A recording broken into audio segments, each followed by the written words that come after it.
থাকবে না দাদা, আর থাকবে না। ম্যানচেস্টার সিটি আর থাকবে না।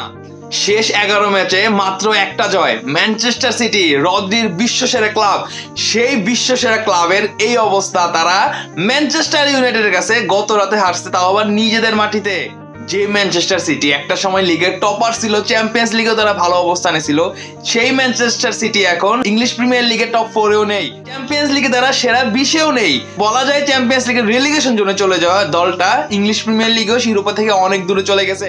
ম্যানচেস্টার ইউনাইটেডের কাছে তারা যেভাবে হারছে এই দলের বিপক্ষে, যেখানে তাদের প্রথম গোলটা ম্যানচেস্টার ইউনাইটেড একদম ম্যান মার্কিং করে নেই, গাভারদিওল যে অ্যাঙ্গেল থেকে গোলটা করছে হেডে, কোনো ম্যান মার্কিং ছিল না, তো সেই দল ম্যানচেস্টার ইউনাইটেডের কাছে জিততে পারে নাই। রিসেন্ট ইতিহাসে যেখানে ম্যানচেস্টার সিটি একদম টপ একটা ক্লাব, সেখানে ম্যানচেস্টার সিটি এখন একদম ডাউনফলে আছে বলা যায়।